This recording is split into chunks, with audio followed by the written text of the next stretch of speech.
नमस्कार दोस्तों, welcome to world affairs. मैं हूं प्रशांत धवन। चलिए स्टार्ट करते हैं 18 दिसंबर 2020 के डेली करंट अफेयर्स एमसीक्यूज। और ये बात देख के मुझे बहुत प्रसन्नता हुई कि आप में से हजारों लोगों ने एनरोल किया है for the Unacademy pledge test series. ये फ्री टेस्ट सीरीज है। जो भी क्वेश्चन मैं आपसे पूछता हूं, क्योंकि देखो रोज 10 क्वेश्चन पूछूंगा, महीने के हो जाएंगे 300 क्वेश्चन आपने मेमोराइज किए हैं नहीं किए, इसको इंश्योर करने के लिए मैं आपके लिए लेके आया हूं फ्री टेस्ट सीरीज। एनरोल करना बहुत ही आसान है। वीडियो के नीचे जो पिन कमेंट होती है, यहाँ पे आपको मिलेगा लिंक, ये क्लिक कर लो। अगर आप मोबाइल फोन पे हो तो पहले अनअकैडमी की जो ऐप है गूगल प्ले स्टोर से ये डाउनलोड कर लो, रजिस्टर कर लो, और फिर अगर आप ये लिंक क्लिक करोगे तो टेस्ट सीरीज में ऑटोमेटिकली आप हो जाओगे एनरोल। अगर आपसे कोड पूछते हैं तो कोड डाल देना PD10। और एक टेस्ट ऑलरेडी हो चुका है, जो सेकंड टेस्ट है ये स्टार्ट होगा आज 10 बजे। ठीक है, आज 10 बजे स्टार्ट होगा second test. Good luck to you all. Alright, start करते हैं। फर्स्ट क्वेश्चन बहुत ही इंटरेस्टिंग है। आपसे यहाँ पे ये पूछा जा रहा है कि recently ministry of health and family welfare का वो कौन सा ऑनलाइन हेल्थ सर्विसेज प्लेटफॉर्म है जो बना है पहला प्लेटफॉर्म जिसने क्रॉस कर लिए हैं रिकॉर्ड 1 मिलियन, मतलब कि 10 lakh teleconsultations. Teleconsultation मान लो कि ऑनलाइन ओपीडी, हॉस्पिटल में आपको पता होगा ओपीडी होती है, ओपीडी मतलब कि आउट पेशेंट डिपार्टमेंट। तो अब क्या है कि सरकार ने एक प्लेटफॉर्म बना दिया है जहां पे आप ऑनलाइन जाके ओपीडी सर्विस एक्सेस कर सकते हो। तो आपको बताना है इसका नाम क्या है जिसने 10 लाख टेली कंसल्टेशन कंप्लीट कर दी है। ई संजीवनी, ई डॉक एनगेज, ER हो गया, या फिर ई लाइफ। ऑलराइट, सो उम्मीद करता हूं आपने अटेम्प्ट कर लिया होगा। मुझे पता नहीं आपने क्या अटेम्प्ट किया है, but I am very curious. देखो यहाँ पर जो सही आंसर है ये है ए, ई संजीवनी। यहाँ पे आप देख पाओगे इसका लोगो है ई संजीवनी स्टे होम OPD। आज के समय कोविड-19 में तो लोगों ने इसको बहुत यूज किया है। सरकार का डेटा ये बताता है कि 550 डिस्ट्रिक्ट्स में से लोग यहाँ पे इसको यूज कर रहे हैं, और 10% जो यूजर्स हैं, जो मैं कहूंगा काफी बड़ी संख्या है, इनकी एज है 60 एंड अबव। तो ये ऑफ कोर्स हम चाहेंगे कि ये जो परसेंटेज है इन द फ्यूचर ये इंक्रीज हो। कई जो एल्डरली सिटीजन होते हैं वो घर बैठ के ही ओपीडी सर्विस एक्सेस कर पाए। और यहाँ पे आप देख पाओगे वेबसाइट है ई संजीवनी की। It is very much in news, so make sure to remember it. आगे बढ़ते हैं। सो ये क्वेश्चन है वेरी इंपॉर्टेंट। इसरो ने रिसेंटली उद्घाटन किया है अपने SSA का, space situational awareness control centre का। आपको ये बताना है कि इसरो का जो नया SSA है ये कहाँ पर लोकेटेड है, शिलोंग में, बेंगलुरु में, हसान में, या फिर तिरुवनंतपुरम में। एक बार इसको अटेम्प्ट कर लो आराम से ना। उम्मीद करता हूँ आपने अटेम्प्ट कर लिया होगा। सही आंसर जो है ये मैं अब आपको बताऊंगा। सही आंसर यहाँ पे है बी, बेंगलुरु। और स्पेस सिचुएशनल अवेयरनेस अपने आप में एक साइंस होती है। इसके सेंटर बहुत सी कंट्रीज बना चुकी है अपने रिस्पेक्टिव सिटीज में। फॉर एग्जांपल USA के पास ऐसे सेंटर है विद नासा, रशिया के पास है, यूरोप की जो एजेंसीज हैं वहां पर भी आपको मिलेंगे ऐसे सेंटर। और इनकी खास बात ये होती है कि अंतरिक्ष में जो भी फ्लोटिंग ऑब्जेक्ट है, अगर मान लो कोई मलबा है, कोई डिबरी है, कोई पुरानी सैटेलाइट है, उसकी पोजीशन क्या है, इसरो की जो सैटेलाइट्स है इनकी पोजीशन क्या है, इसके बारे में कंप्लीट अवेयरनेस होना, जागरूक होना, ये आता है इस साइंस में। तो जो ये SSA है ये हमको हेल्प करेगा कि इन द फ्यूचर इसरो की सैटेलाइट किसी मलबे के टुकड़े या फिर किसी और पुरानी सैटेलाइट से टकरा ना जाए। It is very important. और यहाँ पे आप देख भी पाएंगे इसरो की ट्वीट है, ISRO space situational awareness control centre was inaugurated by doctor के सिवान। ऑलराइट, सो आगे बढ़ते हैं। ये क्वेश्चन काफी इंटरेस्टिंग है। देखना होगा यहाँ पे कितने लोग इसको अटेम्प्ट कर पाएंगे।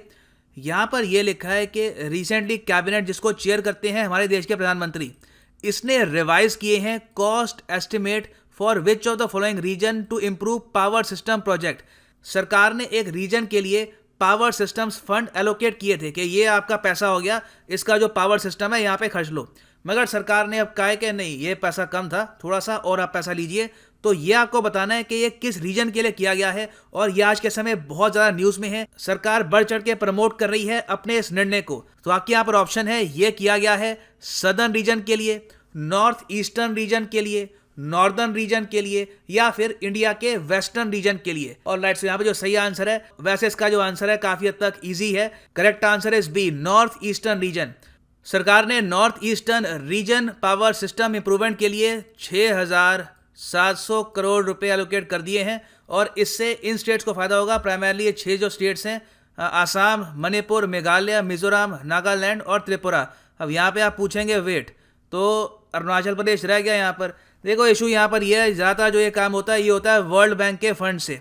वर्ल्ड बैंक की यहाँ पे होती है इन्वॉल्वमेंट। अब वर्ल्ड बैंक के जब भी फंड्स इन्वॉल्व होते हैं तो हम अरुणाचल प्रदेश में उनको खर्च नहीं पाते, क्योंकि चाइना ऑब्जेक्शन करता है। चाइना कहता है नहीं, ये आपका रीजन है नहीं, तो हम अरुणाचल प्रदेश के लिए फंड्स वर्ल्ड बैंक को अलाउ नहीं करेंगे कि आपको प्रोवाइड करे। सो इसलिए यहाँ पर अरुणाचल है नहीं। बाकी आप अगर देखोगे तो मिनिस्ट्री ऑफ पावर का यहाँ पे ट्वीट है, in a major step towards economic development of the north eastern region, CCEA has approved revised cost estimate for NERPSIP for Assam, Manipur, Meghalaya, Mizoram, Nagaland, Tripura.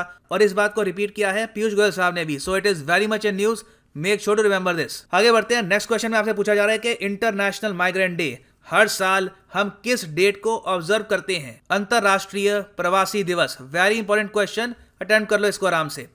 Alright, सो जो सही आंसर है यहाँ पर ये है ए, 18 दिसंबर। यहाँ पे आप देखोगे 18 दिसंबर, ये कटआउट है यूएन की वेबसाइट का। मैं जो भी सोर्सेज आपको देता हूँ सीधा यूएन की वेबसाइट, भारत सरकार की website, the most authentic reliable source. तो यूएन आज के समय प्रमोट कर रहा है इंटरनेशनल माइग्रेंट्स डे। और थीम भी याद रख लेना, थीम भी पूछ लेते हैं एग्जाम में। थीम है इसका 2020 का री इमेजिनिंग ह्यूमन मोबिलिटी।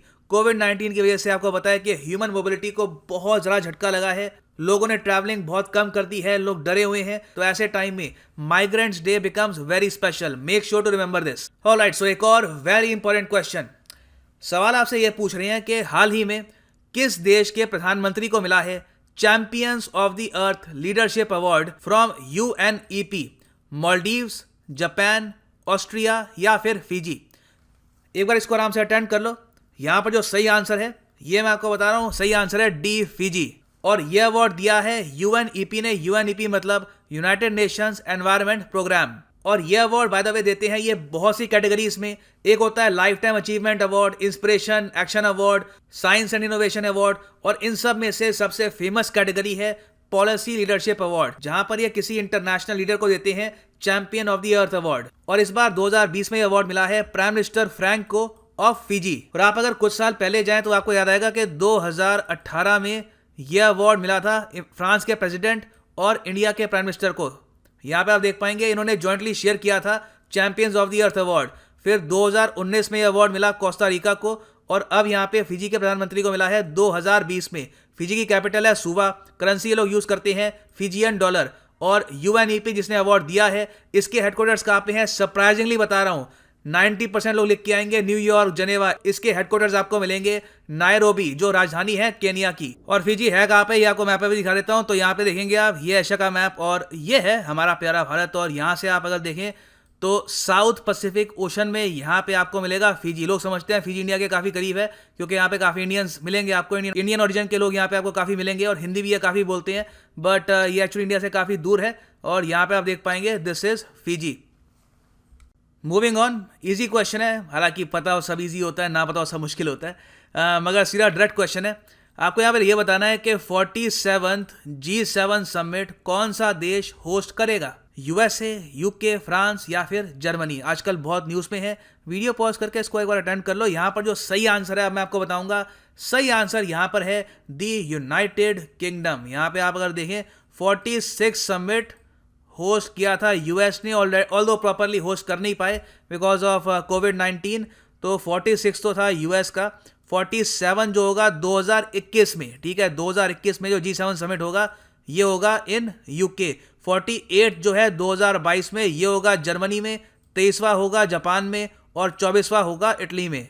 और 47 G7 समिट इंडिया के लिए इंपॉर्टेंट इसलिए है क्योंकि यूके के जो फॉरेन सेक्रेटरी हैं डोमिनिक राब, ये इंडिया में आए और इन्होंने इंडियन PM को फॉर्मली इनवाइट किया to attend the G7 summit in 2021। और ये भी बात चल रही है कि इसी समिट में शुरुआत होगी D10 की, डेमोक्रेसी 10 कंट्रीज का ग्रुप जो 5G टेक्नोलॉजी को लेकर आपस में कोऑपरेशन करेगी और कोशिश ये करेगी कि अपनी मार्केट्स में चाइनीज कंपनीज की डोमिनेंस ना हो पाए। और यहाँ पे आप देख पाएंगे ये ट्वीट है डोमिनिक राब की और ये इनवाइट कर रहे हैं हमारे देश के PM को। आगे बढ़ते हैं। रिसेंटली रिलीज हुआ है ह्यूमन डेवलपमेंट इंडेक्स, मैंने इस पर वीडियो भी बनाई है। आपको ये बताना है कि इनमें से कौन से देश ने टॉप किया है, रैंक 1 हासिल करी है ह्यूमन डेवलपमेंट इंडेक्स में। फिनलैंड, नॉर्वे, डेनमार्क या फिर स्वीडन? वेरी इंपॉर्टेंट क्वेश्चन है, इसको एक बार अटेंड कर लो। ऑलराइट, सो यहाँ पर जो सही आंसर है ये है नॉर्वे। बहुत ही लंबे समय से नॉर्वे लगातार टॉप करता आया है इस इंडेक्स को। इंडिया की रैंक यहाँ पे इस बार गिर गई है, पिछले साल थे हम 129 पर, इस बार गिर के हो गए हैं 131 पर। और ये भी जान लो एग्जाम पर्सपेक्टिव से कि इस इंडेक्स में 3 डायमेंशंस को काउंट करते हैं, लॉन्ग और हेल्दी लाइफ, नॉलेज मतलब कि लोग कितना स्कूल जाते हैं, मीन ईयर्स ऑफ स्कूलिंग क्या है, और फाइनली GNI पर कैपिटा। और ये इंडेक्स तैयार करता है यूनाइटेड नेशंस डेवलपमेंट प्रोग्राम जिसके हेडक्वार्टर्स हैं न्यूयॉर्क में। आगे बढ़ते हैं, नेक्स्ट क्वेश्चन यहाँ पे है बिहार के पहले माइग्रेटरी बर्ड्स फेस्टिवल के बारे में। आपको यह बताना है कि बिहार के किस शहर ने होस्ट किया है बिहार का पहला migratory birds festival. Important question है। आपके ऑप्शंस हैं बक्सर, बेतिया, भागलपुर या फिर बागाहा। एक बार इसको अटेंड कर लो। ऑलराइट, सो यहाँ पे जो सही आंसर है ये है सी, भागलपुर। यहाँ पे आप अगर देखेंगे 3 day migratory birds festival organise for the first time in Bhagalpur district of eastern Bihar. और ये आप देख पाएंगे, ये इसका एक पोस्टर भी है। एनवायरमेंट से रिलेटेड क्वेश्चन है, so you should remember this. First है बिहार जैसी बहुत ही इंपॉर्टेंट स्टेट का, तो it is a very important question. आगे बढ़ते हैं, वेरी इंपॉर्टेंट क्वेश्चन है, इंडिया के साथ वो कौन सा दूसरा देश है जिसने डिसाइड किया है कि रीओपन की जाएगी Chilahati Haldibari rail link between the 2 countries. तो आपकी ऑप्शंस है इंडिया नेपाल के बीच में क्या ये रेल लिंक फिर से ओपन होगा, इंडिया म्यांमार के बीच में, इंडिया भूटान के बीच में, या फिर इंडिया बांग्लादेश के बीच में। ऑलराइट, सो यहाँ पे जो सही आंसर है ये मैं आपको बता रहा हूँ। यहाँ पर सही आंसर है डी, इंडिया बांग्लादेश के बीच में ओपन होगी। ये बहुत ही important rail link Chilahati Haldibari rail link, और 55 साल बाद इसको ओपन किया जा रहा है। इसको बंद कर दिया गया था 1965 में जब इंडिया पाकिस्तान की वॉर हुई थी। और आज के समय जब बांग्लादेश एक इंडिपेंडेंट कंट्री है, ये चाहते हैं कि कनेक्टिविटी इंप्रूव हो विद इंडिया, तो ये जो रेल लिंक है इसको ये ओपन करेंगे। आगे बढ़ते हैं, किस सरकारी बैंक ने रिसेंटली लॉन्च किया है फॉरेक्स रेमिटेंस टेक्नोलॉजी प्रोडक्ट को जिसका नाम है FX4U? Punjab national bank, Canara bank, state bank of India या फिर बैंक ऑफ बड़ौदा। इसका जो सही आंसर है अब मैं आपको बताऊंगा। सही आंसर यहाँ पर SBI नहीं है, सही आंसर है बी, कैनरा बैंक। ये एक टाइप का आप कह सकते हैं प्लेटफॉर्म है, एक बहुत ही इंपॉर्टेंट प्रोडक्ट है जिससे लोग बहुत ही आसानी से रेमिटेंस भेज पाएंगे और रिसीव कर पाएंगे। और खास बात यह है कि ये ट्रांजैक्शंस होंगी सीमलेसली, बहुत ही आसानी से। और इस प्रोडक्ट को इस तरीके से बनाया गया है कि इंडिविजुअल्स बहुत ही आसानी से रेमिटेंस भेज पाएं और रिसीव कर पाएं एज पर द फीमा, मतलब कि the foreign exchange management act of 1999 guidelines. और अगर हम बात करें रेमिटेंस की, रेमिटेंस बाय द वे क्या होता है, अगर मान लो कोई आदमी है वो काम करने के लिए जाता है UAE में, वहां से कमाकर वो अपने घर में इंडिया पैसे भेजता है, तो उसको हम कहेंगे रेमिटेंस। और India by the way world bank के हिसाब से सबसे बड़ा रेसिपिएंट है रेमिटेंस का। बहुत से इंडियंस हैं जो बाहर काम करने के लिए जाते हैं US में, गल्फ में, हर जगह, और वो लोग घर में पैसे भेजते हैं, तो ये हो गया रेमिटेंसेस। तो इसलिए जो ये डेवलपमेंट है ये बहुत ही इंपॉर्टेंट है। आगे बढ़ते हैं, सो अब आ चुका है वो क्वेश्चन जिसका आंसर आप सब लोग करेंगे कमेंट सेक्शन में।